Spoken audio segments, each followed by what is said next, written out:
டாஸ்மாக் டிபார்ட்மெண்ட்டை விசாரிக்கிறதுக்கு சிபிஐ வந்திருக்கலாம். சிபிஐ வர முடியாது. ஏன்னா இவங்க அனுமதி கொடுக்க மாட்டாங்க அதை விசாரணை செய்வதற்கு. அதற்கப்புறம் தான் வந்து இது மணி லாண்டரிங் கேஸா மாறும்போது தான் இடி வருது.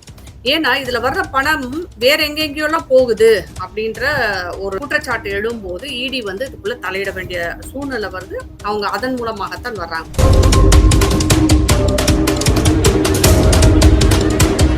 அந்த ஆகாஷ் பாஸ்கர் என்பவர் கூட இருக்கிறாரு, ரதீஷ் என்பவர் கூட இருக்கிறாரு, அப்புறம் இன்னொருத்தர் கிரண் ஜூஜுன்னு சொல்றாங்க அவரு.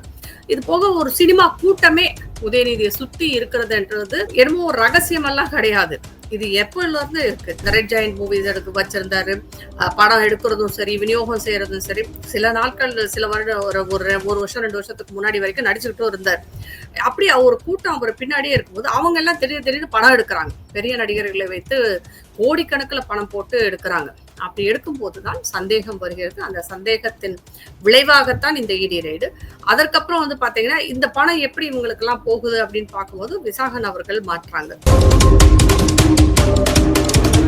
ஒரு பெண் ஒரு குற்றச்சாட்டை வைக்கிறாள், உடனே ஜாமீன் கொடுத்தா அந்த பெண்ணோட பாதுகாப்பு என்ன கேள்விக்குறியா தானே ஆகுது. ஏற்கனவே அந்த பெண்ணை மிரட்டியதாகவும், இந்த பெண்ணை மட்டும் ஒரு 20 பெண்களை இப்படி மிரட்டியதாகவும், திமுகவினருக்கு வந்து இவங்களை எல்லாம் கூட போக சொல்லி வற்புறுத்தியதாகவும் தான் அந்த பெண்ணோட குற்றச்சாட்டு. பெண்ணோட வழக்கை வந்து எந்த காவல் நிலையத்திலும் அந்த இதை குற்றப்பத்திரிகை கூட தாக்கல் செய்ய மாட்டேங்க. இங்க நடக்கும் அரசியல் என்பது ஒரு சிறந்த அரசியலாக இல்லை. இங்க வந்து ரொம்ப மோசமான ஒரு கழிசடை அரசியலாகத்தான் நான் பார்க்கிறேன். அந்த பெண்ணுக்கு பாதுகாப்பை கண்டிப்பாக தர வேண்டும். அந்த பெண் தைரியமா இனிமே பேசுவாளா என்னன்றது கூட எனக்கு தெரியல. மோடியை எதிர்க்கறதா நினைச்சுக்கிட்டு இந்த தேசத்தை எதிர்க்கிறார்கள், பாஜகவை எதிர்க்கிறதா நினைச்சு இந்துக்களை எதிர்க்கிறார்கள். அதுக்கப்புறம் இந்த ஆபரேஷன் சிந்தூரை வந்து ரொம்ப மோசமா பேசுறது. ஏன் அதுல போய் செத்தவங்கள நம்ம தமிழ்நாட்டை சேர்ந்தவங்க இல்லையா?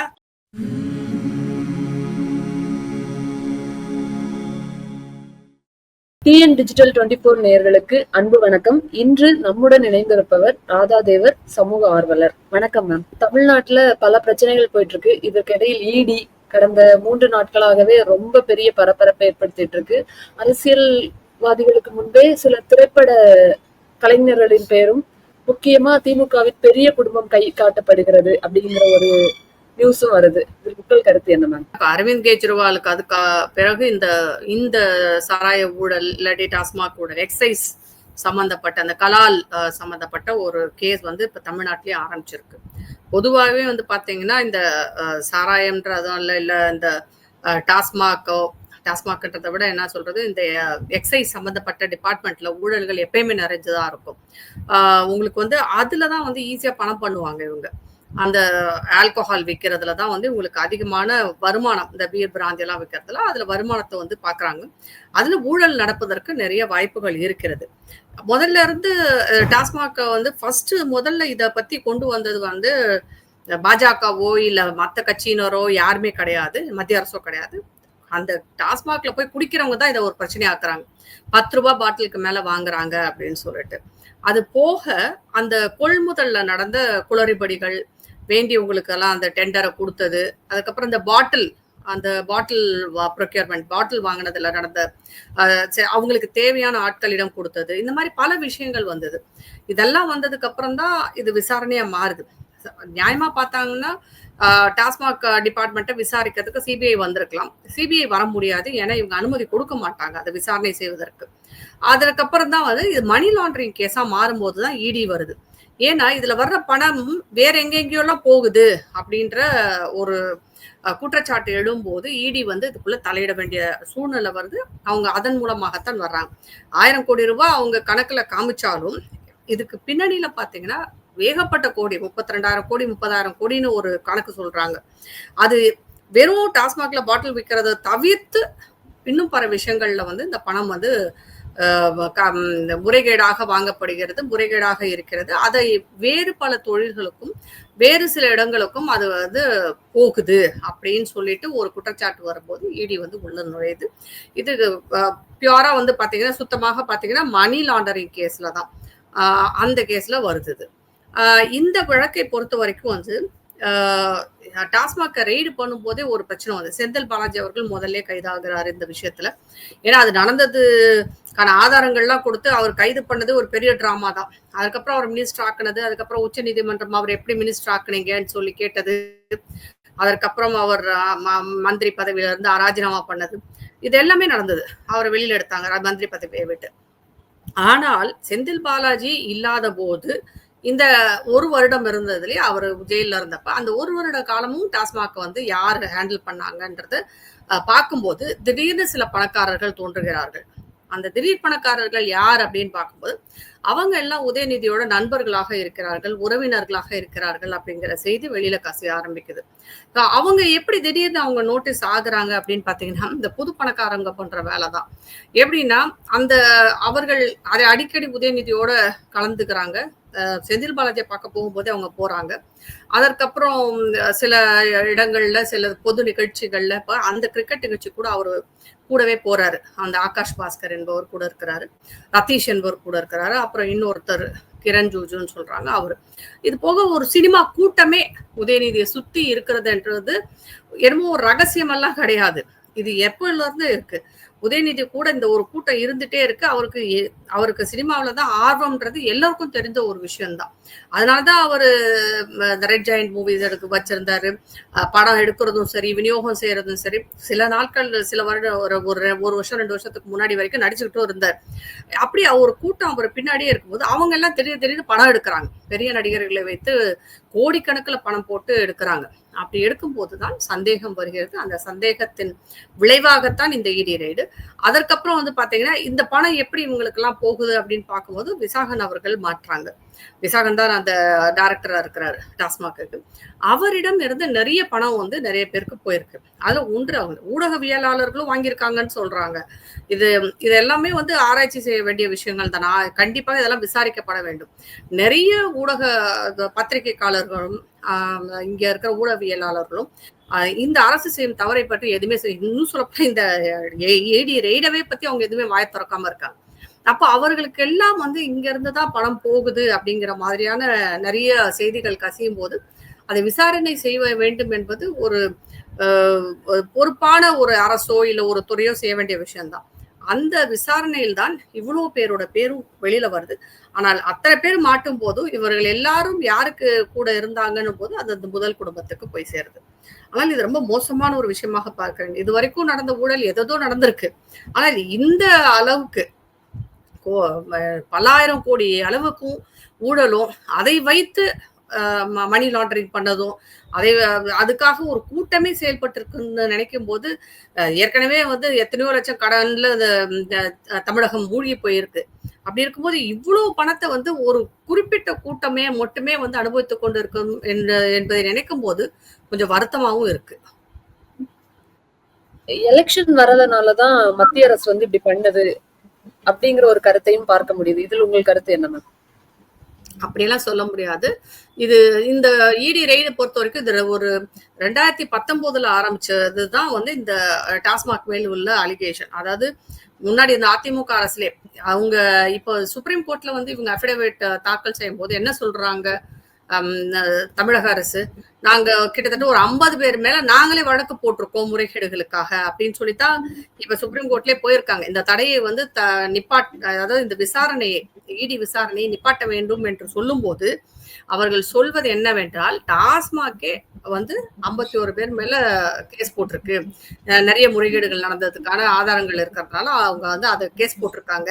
அப்படி தனித்தனியாக இண்டிவிஜுவல்ஸ் அதாவது தனிநபர்கள் மேல் வழக்கு இருக்கும் போது அவர்கள் மேல் நாங்க வழக்கு பதிஞ்சிருக்கும் போது எப்படி வந்து இடி வந்து டாஸ்மாக் ரெய்ட் பண்ண முடியும் அப்படின்றது அவங்களோட கேள்வியாகவே இருந்தது சுப்ரீம் கோர்ட்ல.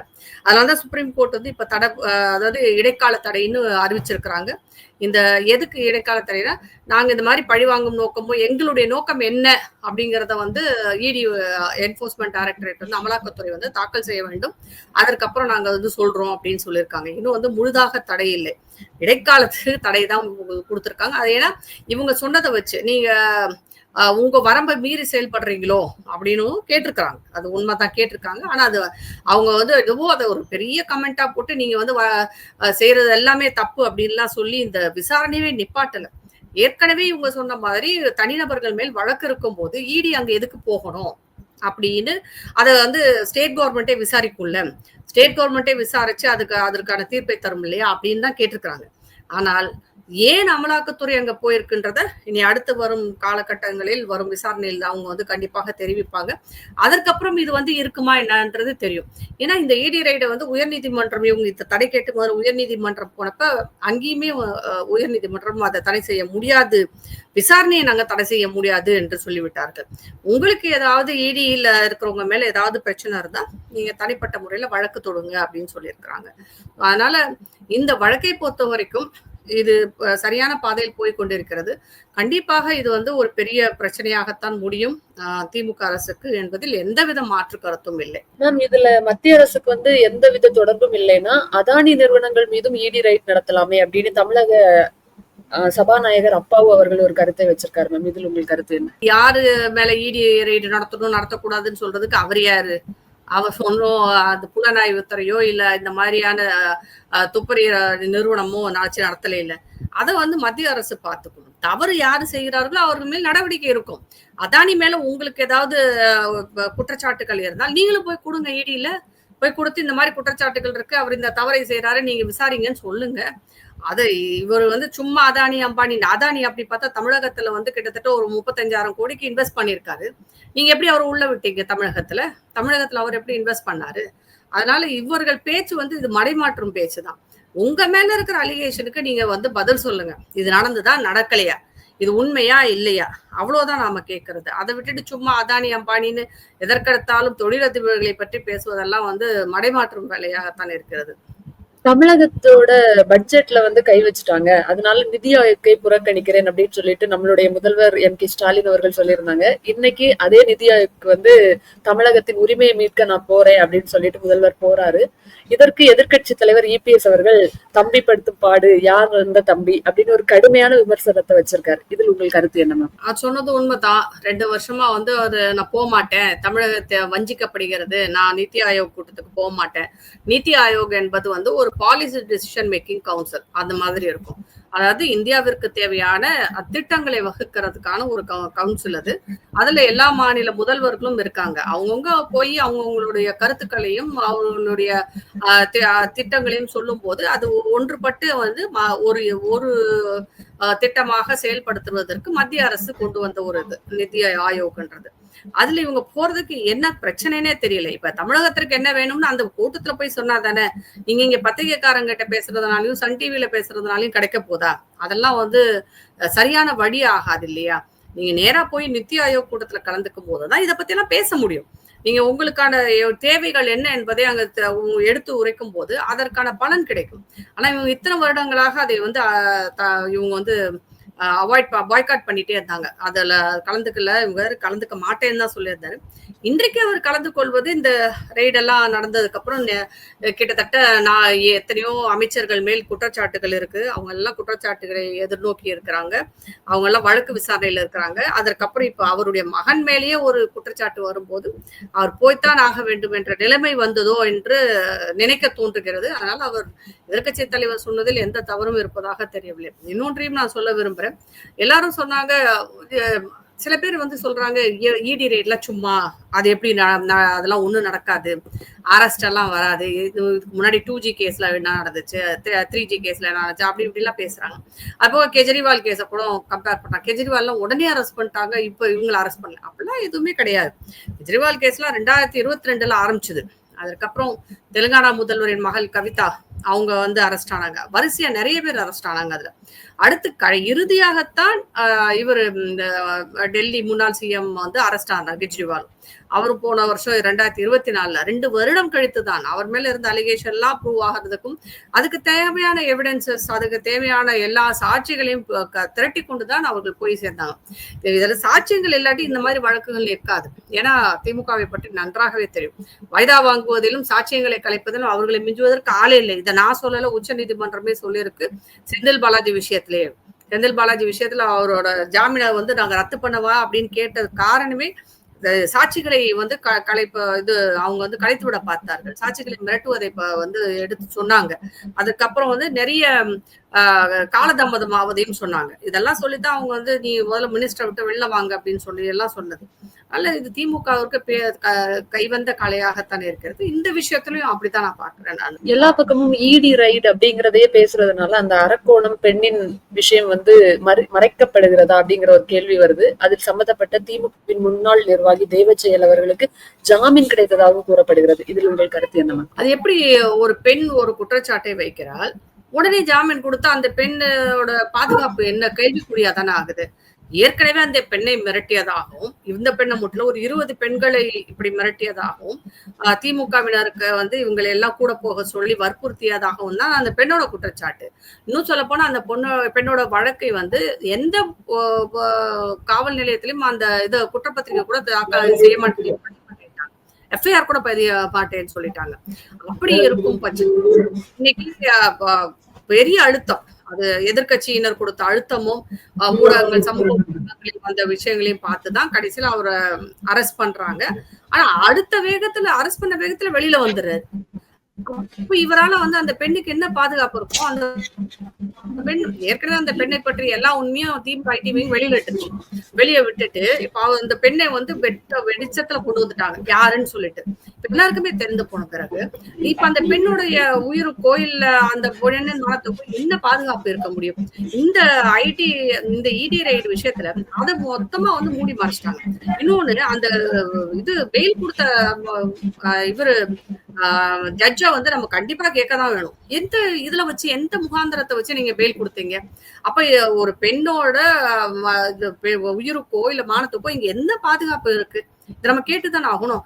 அதெல்லாம் வந்து கொடுத்ததெல்லாம் வந்து அந்த ஜட்ஜு தங்கமானவரா இவங்களுக்கு போயிடுவாங்க. ஆனா இங்க இந்த இது நம்மளுடைய ஆளுநர் வழக்குல வந்து இடைக்கால தடை விதிச்ச உடனே அவர் போட்டு கண்ணா பின்னான்னு பேசிட்டு இருக்காங்க. என்னத்த சொல்றதுனே தெரியல. இங்க நடக்கும் அரசியல் என்பது ஒரு சிறந்த அரசியலாக இல்லை. இங்க வந்து ரொம்ப மோசமான ஒரு கழிசடை அரசியலாகத்தான் நான் பார்க்கிறேன். அந்த பெண்ணுக்கு பாதுகாப்பை கண்டிப்பாக தர வேண்டும். அந்த பெண் தைரியமா இனிமே பேசுவாளா என்னன்றது கூட எனக்கு தெரியல.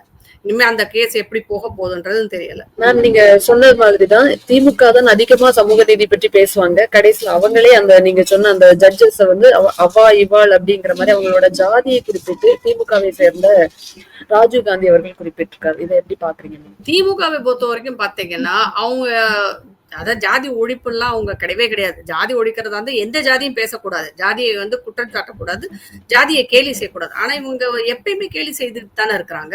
அதுவும் அவா இவான்னு சொல்லிட்டு பிராமணர்களை கேலி செய்வதும் கிண்டல் செய்வதும் இவர்களுடைய பொழுதுபோக்காகத்தானே இருக்கிறது. அது மிக மோசமாக பேசுவார்கள். இவர்களின் கட்சியும் சரி, இவர்கள் ஆட்சியும் சரி, இவர்கள் வந்து இன்றைக்கு உயிரோடு இருக்கிறாங்கன்னா அது பிராமண எதிர்ப்புலதான் இருக்கிறாங்க. இன்னைக்கு நம்ம ஜட்ஜில வந்து ஏற்கனவே இவங்களுக்கு உச்ச நீதிமன்றத்துல தடை வாங்கினாங்க, உச்ச நீதிமன்றத்துல கேஸ் ஜெயிச்சாங்கல்ல. அப்ப எங்க போச்சு? அந்த ஜட்ஜி பேரு படத்தெல்லாம் போட்டு அவங்க என்ன ஜாதின்னு போட வேண்டியதானே. இப்ப இந்த தெய்வ செயலுக்கு வந்து பெயில் கொடுத்தாங்க, அவரோட போட்டோவை போட்டு பேரை போட வேண்டியதானே. போட மாட்டாங்க. அதே மாதிரி இன்றைக்கு உச்ச நீதிமன்றத்துல இந்த சீஃப் ஜஸ்டிஸ் இன்னொரு ஜட்ஜும் சேர்ந்துதான் வந்து தீர்ப்பு கொடுத்திருக்காங்க இடைக்கால தடை. அப்ப அது அவங்க 2 பேர் படத்தையும் போட்டு அவங்க என்ன ஜாதின்னு இவங்க போட வேண்டியது தானே. போட மாட்டாங்க. ஏன்னா இவர்களுக்கு தேவையான விஷயத்தை சொல்லுபவர்களை பற்றி இவர்களுக்கு வந்து இவங்களுக்கு சாதகமாக இருக்கும் விஷயத்தை பத்தி யாரு செஞ்சாலும் அவங்க அமைதியா இருப்பாங்க. ஆனா இவர்களுக்கு எதிராக ஏதாவது ஒரு விஷயம் போச்சுன்னா அவர்கள் தேடுவது அவர்கள் ஜாதியைத்தான். அதுவும் பிராமணர்களா இருந்தா சொல்லவே வேண்டாம். உடனே அந்த போட்டோ பட்டையோட ஒரு போட்டோவை போட்டு அவங்க பேசுற அந்த மொழியையும் போட்டு கேலி பண்ணுவாங்க. இதே வந்து ஒரு கிறிஸ்துவ ஜட்ஜோ இல்ல ஒரு இஸ்லாமிய ஜட்ஜோ இல்ல ஒரு தலித் ஜட்ஜோ கொடுத்துருந்தா இவங்க என்ன பண்ணுவாங்க? அவங்க பேசுற மாதிரி போடுவாங்களா? என்ன ஒரு கேவலமான ஒரு அரசியல் முன்னெடுத்து இவங்க போயிட்டு இருக்கிறாங்க. இது இவர்களுக்கு நல்லதல்ல, இது தமிழகத்திற்கும் நல்லதல்ல. ஜாதி ஒழிப்பு என்பது இவர்களுடைய கோட்பாடே கிடையாது. இவர்களுடைய இது எல்லாமே ஜாதி வெறி. ஒரு ஜாதிக்கு எதிராக பேசுறது ஒரு வெறி தானே. உங்களுக்கு அவர்கள் மேல் இருக்கும் வெறுப்பை வந்து எப்படியெல்லாம் நீங்க பேசுறீங்க? அவர் ஜட்ஜை பத்தி விமர்சனம் செய்யலாம், அவருடைய ஜட்ஜ்மெண்ட் அவர் கொடுத்த அந்த தீர்ப்பை நீங்க விமர்சனம் செய்யுங்க, யாருமே வேண்டாம்னு சொல்ல. ஆனா அவர் என்ன ஜாதி, அவர் என்ன பேசிட்டு இருக்காரு, இதெல்லாம் சொல்லி விமர்சனம் செய்வதும் ஒரு கீழ்த்தரமான ஒரு அரசியலை வந்து எப்பயுமே திமுக முன்னெடுக்கும். அது இப்பயும் அப்படிதான் பண்ணிட்டு இருக்காங்க. அப்ப நாம வந்து அப்ப தெலுங்கு பேசுற ஜட்ஜ் பேசுனா அப்ப தெலுங்கு பேசுறவங்கள பத்தி தெலுங்கு மொழியை வச்சு பேசலாமா? என்ன மாதிரியான ஒரு மனநிலையில இவங்க இருக்கிறாங்க? முன்னாடி வந்து இது வட இந்திய ஜட்ஜ் இருந்தா அவங்களே அந்த மாதிரிதான் பேசிட்டு இருந்தாங்க. அவங்கள பூரா வட இந்திய வடக்கு தப்பு அப்படி இப்படி, அதாவது இனத்தையும் மொழியையும் ஜாதியையும் வைத்து மற்றவர்களை கீழ்த்தரமாக பேசுவது என்பது திமுக கைவந்த கலை. அவங்களோட அரசியலே அப்படித்தான். அப்புறம் இதுவும் பெண்ணாக இருந்து விட்டால் சொல்லவே வேண்டாம். அந்த பெண்ணை எவ்வளவு கேவலமாக பேச வேண்டுமோ அந்த அளவுக்கு கேவலமாக பேசுவார்கள். இவர்கள் சமூக நீதிக்கும் வந்து இவர்கள் பேசுற சமூக நீதியும் இவங்க பின்பற்றுவது கிடையாது. பெண் உரிமையும் இவங்க பின்பற்றுவது கிடையாது. பெண்கள் முன்னேற்றமும் கிடையாது. இல்ல மத்தவங்களை மதிக்கிற மாதிரி நடத்துக்கிறாங்களா கிடையாது. இல்ல ஊழலற்ற சிறந்த ஒரு அரசை கொடுக்குறாங்கன்னா அதுவும் கிடையாது. எதுலயுமே இவங்க வந்து சரிப்பட்டு வராட்டி இப்படிப்பட்ட ஒரு ஆட்சியையும் இப்படிப்பட்ட ஒரு கட்சியையும் வந்து நம்ம வளர்த்து விட்டு இங்க உட்கார்ந்து இருக்கோம்னா நம்மளையே நம்ம நொந்துக்க வேண்டியதுதான். அந்த அளவுக்கு மிக மோசமான ஆட்கள் நிறைந்துள்ள ஒரு கட்சியாகத்தான் திமுக இன்றும் இருக்கிறது. இதனால வந்து ஏதாவது சாமானிய மக்களுக்கு ஏதாவது பயன் இருக்கு பலன் இருக்கு அப்படின்னு கேட்டீங்கன்னா கண்டிப்பாக கிடையாது. அது எல்லாருக்கும் தெரியும். ஆனாலும் வந்து யாரும் வெளியில சொல்ல மாட்டாங்க. ஏன்னா ஒரு பக்கம் பயம் இருக்கு, ஒரு பக்கம் அவங்கள வச்சு சம்பாரிச்சுட்டு போறவங்க அப்படிதான் இருப்பாங்க. மேம், இந்த இடி விஷயத்துல வந்து திமுகவுக்கு எதிராகவோ அல்லது முதல்வருக்கு எதிராகவோ பதிவிட்ட பல பாஜகவினரின் சோசியல் மீடியா கணக்குகள் முடக்கப்பட்டதாகவும் கைது செய்யப்பட்டதாகவும் கருத்து வருது. ஆனா ஆபரேஷன் சிந்தூர் ஸ்டார்ட் பண்ணதுல இருந்து பல பேர் நம்மளுடைய பிரதமர் மோடி அவர்களையும் பாஜகவை சேர்ந்தவர்களையும் இந்திய ராணுவத்தை பார்த்தும் பலவிதமான கருத்துக்களை தவறா தெரிச்சுட்டே வந்தாங்க. ஆனா அவங்க மீது எந்த ஒரு நடவடிக்கை எடுக்கப்படல. இப்ப கூட நிறைய திராவிட சித்தாந்தங்களை பேசுறவங்க பண்ணிட்டு தான் இருக்காங்க. இதுல உங்கள் கருத்து என்ன? இவங்க சுந்தரவள்ளியை பத்தி எவ்வளவோ கேசஸ் கொடுத்தாச்சு. அவங்க எவ்வளவு மிக கேவலமாக மோசமாக பிரதமரையும் நம் தேசத்தையும் மிலிட்டரிய பத்தியும் நம்மளுடைய டிஃபென்ஸ் போர்சஸ பத்தியும் கேவலமா தான் பதிவிட்டாங்க. அவங்கள என்ன பண்ணிட்டாங்க? ஒரு வழக்க கூட அவங்க எடுத்து எந்த கேஸுக்கும் போகலையே.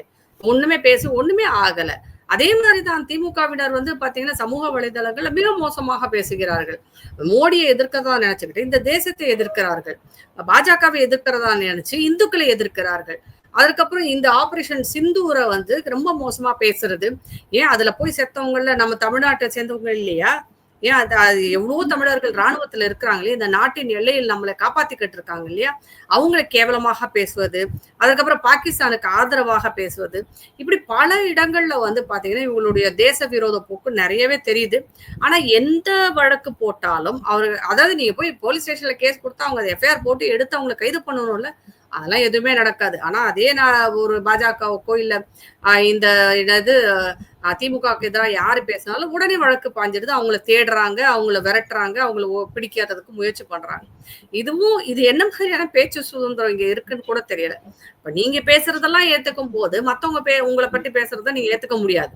அப்படித்தானே இருக்கு. இன்னும் 1 வருடம் இருக்கிறது. இந்த 1 வருடம் போனதுக்கு அப்புறம் அதுக்கப்புறமாவது இங்க இருந்து இவங்க கிட்ட இருந்து நமக்கு ஒரு விடுதலை கிடைச்சா நல்லதுன்னு தான் தோணுது. இப்ப இருக்கிற சூழ்நிலை அப்படிதான் இருக்கு. தமிழக பாஜக வந்து சரியான அழுத்தம் கொடுக்கலையோ இல்ல டல் ஆயிட்டாங்களா அப்படிங்கிற ஒரு பார்வையும் இருக்கே மேம். அதுல எப்படி பாக்குறீங்க? டல் ஆயிட்டாங்களா அப்படிங்கறது சொல்ல முடியாது. ஆனா அடுத்த தேர்தலுக்கு நாம் அடுத்த தேர்தலை எதிர்கொள்ள வேண்டிய இருக்கு. நாம வந்து இங்க வேகமா போறதை விட ஒரு வீரியம் இருக்கு. நம்ம விவேகமும் இருக்கணும். வேகமா போறோம், அதே சமயம் விவேகமும் இருக்கணும். அதனால அடிப்படை கட்டமைப்புகளை நம்ம வந்து சரி செய்ய வேண்டிய இருக்கு. அதாவது பாஜக சரி செய்ய வேண்டிய இருக்கு. அடிப்படை கட்டமைப்புகளை அவர்கள் சரி செய்ய வேண்டும். பூத் லெவல்ல வேலை பார்க்கணும். அதுக்கப்புறம் அவங்களுடைய கட்சி பொறுப்புகளுக்கு ஆட்களை நியமிக்க வேண்டும். பல வேலைகள் இருக்கு. இது வந்து அரசியல் என்பது சாதாரண விஷயம் கிடையாது. இன்றைக்கு திமுக இவ்வளவு பெருசா வளர்ந்து நிக்குது, அதிமுக வளர்ந்து நிக்குதுன்னா அவங்க அந்த கீழ்மட்டத்துல இருந்து அந்த வளர்ச்சியை வந்து கொண்டு வந்திருக்கிறாங்க. அதற்கான கட்டமைப்புகளை அவர்கள் வந்து உறுதி செய்திருக்காங்க. அதை செய்ய வேண்டும். நாம பேசுறது வைக்கிறது மத்த எல்லாமே இருக்கும். ஆனா அதை தவிர்த்து இந்த வேலையும் செய்ய வேண்டும். அந்த வேலை தான் போயிட்டு இருக்கிறதாக நான் நினைக்கிறேன். இப்போ எதிர்கட்சியாக இது நாள் வரைக்கும் கொஞ்சம் மந்தமா இருந்த அதிமுக இப்ப சூடு பிடிச்சு இப்பதான் பேச ஆரம்பிச்சிருக்காங்க. ஏன்னா அவங்கதான் எதிர்கட்சியா இருக்கிறாங்க. அவர்கள் பேச வேண்டும். ஏன்னா அடுத்த தேர்தல்ல வந்து பாத்தீங்கன்னா அதிமுகவோட கூட்டணியில பாஜக இருந்தாலும் அதிமுகவின் முதலமைச்சர் வேட்பாளராக எடப்பாடி பழனிசாமி அவர்களை தான் முன்னிறுத்துறாங்க. அப்படி இருக்கும்போது அவர்கள் நிறைய பேசினா தான் ஜனங்கள் கேட்பாங்க என்பது உண்மை. பாஜக பேசுறதை கேட்கலைன்றதுக்காக இல்ல, கேட்கறத கேட்பாங்க. ஆனா அதிக எண்ணிக்கையில் இருக்கும் முக்கியமான ஒரு எதிர்க்கட்சி அதிமுக. அவர்கள் பேச ஆரம்பிச்சிருக்கிறாங்க, அவர்கள் வந்து போராட ஆரம்பிச்சிருக்காங்க. அப்படி இருக்கும்போது பாஜக வந்து பேசுறதும் போராடுறதும் அது இரண்டாவது நிலைக்கு போகிறது. அது நல்லதா கெட்டதா என்று பார்த்தீங்கன்னா கெட்டது என்று சொல்ல முடியாது. அது பாஜகவின் முக்கியத்துவம் குறைந்து விடும் அப்படியெல்லாம் சொல்ல முடியாது. இது இவர்கள் 2 பேரும் இணைந்து ஒரு பொது எதிரியை எதிர்நோக்க வேண்டி இருக்கிறது. அந்த வேலையை சிறப்பாக செய்து கொண்டிருக்கிறார்கள் என்பதுதான் என்னுடைய கருத்து. திமுகவை சேர்ந்த மனோ தங்கராஜ் அவர்கள் அண்ணாமலையை பார்த்து ஒரு விமர்சனம் வச்சிருந்தாரு. அண்ணாமலையை ஐபிஎஸ் ஆக்கியது திராவிடம், அவரை மீண்டும் ஆடு மேய்க்கவே வைத்திருக்கிறது RSS பிஜேபி சித்தாந்தம் சொல்லியிருக்காரு. இதுல உங்கள் கருத்து என்ன? மனோ தங்கராஜ் என்ன சொல்ல வர்றாரு? ஆடு மேய்க்கிறவங்க எல்லாம் வந்து கேவலமானவங்கன்னு சொல்ல வர்றாரா? அது நம்மளுடைய வேளாண் தொழில் இல்லையா? அப்ப வேளாண் குடிகளை வந்து இவர் கேவலப்படுத்திட்டு இருக்கிறாரு. அவரோட இஷ்டங்க. வாழ்க்கையில வந்து எதை செய்ய வேண்டும் என்பது அந்த தனிநபர் தான் முடிவு செய்ய வேண்டும். இதுக்குதான் நான் திராவிடத்தை சொல்றேன். நீங்க என்ன பண்ணிருக்கீங்க தமிழர்களை வந்து வளர்த்து விட்டுருக்கீங்களான்னா ஒரு வேலை செய்யறோம், அந்த வேலைக்கான மரியாதையை கூட உங்களால கொடுக்க முடியாது. அவர் ஐபிஎஸ் இருந்தப்ப மரியாதையோட தான் இருந்தாரு. இன்னைக்கு ஆடு மாடு மேய்ச்சாலும் மரியாதையோட தான் இருக்காரு. நீங்க என்னவா இருக்கிறீங்க? அதை நாங்க கேள்வி கேட்க வேண்டியது இருக்கு. உங்களுடைய பொறுப்பு. நீங்க என்னவா இருந்தீங்க, அப்ப என்னவா இருந்தீங்க, இப்ப என்னவா இருக்கிறீங்க? அரசியல்ல வந்தீங்க, இன்னைக்கு எம்எல்ஏ வந்தீங்க, நடுவுல உங்க மேல பெரிய குற்றச்சாட்டு வந்து வெளியில போனீங்க, அசிங்கமான குற்றச்சாட்டுக்காக வெளியில போனீங்க. அதெல்லாம் வந்து கேவலமா தெரியல. இங்க ஆடு மாடு மேய்க்கிறத இவருக்கு கேவலமா போயிடுச்சா? அவர் பேசுற பேச்சே வந்து விவசாயிகளுக்கும் வேளாண் குடிகளுக்கும் எதிரான பேச்சாகத்தான் பார்க்கிறேன். ஆடு மாடு மேய்க்கிறது ஒன்றும் கேவலமான தொழில் இல்லை, அதுவும் ஒரு தொழில். திருடதான் கூடாது. திருடாம செய்கிற எந்த வேலையும் வந்து நல்ல வேலையாகத்தான் பார்க்கிறேன். இன்றைக்கு அவர் அண்ணாமலை அவர் ஆரம்பத்தில் அரசியல் வரும்போதே நான் சொன்னார்ல, எனக்கு இந்த பதவி இல்லாட்டி நான் ஆடு மாடு மேய்க்க போவேன் அவர் அன்னையில இருந்து சொல்லிட்டு இருந்தா இருக்கிறாரு. அது அவருடைய வெளிப்படை தன்மையை காமிக்குது. ஆனா நீங்க வந்து எப்படியும் வந்து அதற்கெல்லாம் போக போறதில்ல. ஏன்னா நீங்க அடிச்சு வச்ச சொத்து இருக்கு, அதை வச்சுக்கிட்டு நீங்க எப்படியும் இருப்பீங்க. அது இல்லாத பட்சத்துல அவர் போகிறார். அதுல வந்து நாணயமா நேர்மையா இருக்கிற ஒரு மனுஷனை பத்தி பேசுற பேச்சா இது? இவர் என்ன செய்ய போறாருன்றத பத்தி கவலைப்பட சொல்லுங்க. அவர் வந்து RSS இருக்கட்டும், பாஜகவா இருக்கும், ஆடு மாடு மேய்க்கவோ இல்ல டீ கடை வைக்கவோ அவங்க தயங்கினதே கிடையாது. எந்த நிலையிலும் அவர்கள் வந்து கொள்ளையடிச்சு பணத்தை சேர்த்துக்கிட்டு நாங்க இப்படித்தான் இருப்போம்னு அவங்க சொன்னதே கிடையாது. ராஜா வீட்டு கண்டுகுட்டின்னு அவங்க கிளைம் பண்ணிக்கிட்டதும் கிடையாது. எல்லாரும் சாதாரண குடும்பத்திலிருந்து வந்த மத்திய தர குடும்பத்தை சேர்ந்தவர்கள். அவர்கள் திருப்பி அதே வாழ்க்கைக்கு போவதோ இல்ல அதை விட்டு வேறு வாழ்க்கைக்கு போவதோ அவங்களுக்கு ஈஸியா இருக்கும். அவங்க அந்த டிரான்சிஷன் வந்து ரொம்ப ஈஸி. அவங்க போயிட்டே இருப்பாங்க. என்ன திமுக காரவங்க மாதிரியா இருந்தா நான் மந்திரியா தான் இருப்பேன், ஜெயில இருந்தாலும் மந்திரியா தான் இருப்பேன், பெயில இருந்தாலும் மந்திரியா தான் இருப்பேன்னு சொல்ற கேஸ் எல்லாம் அவங்க கிடையாது. அதனால அவரை பற்றி தவறாக பேசுவதற்கு இவருக்கு எந்த விதமான தகுதியும் இல்லைன்னு தான் சொல்ல முடியும். மனோ தங்கராஜ். நன்றி மேம். இவ்வளவு நேரம் எங்களுடைய கேள்விகளுக்கு மிக பொறுமையாக தெளிவாக பதிலமைத்தமைக்கு நன்றி. நன்றிமா.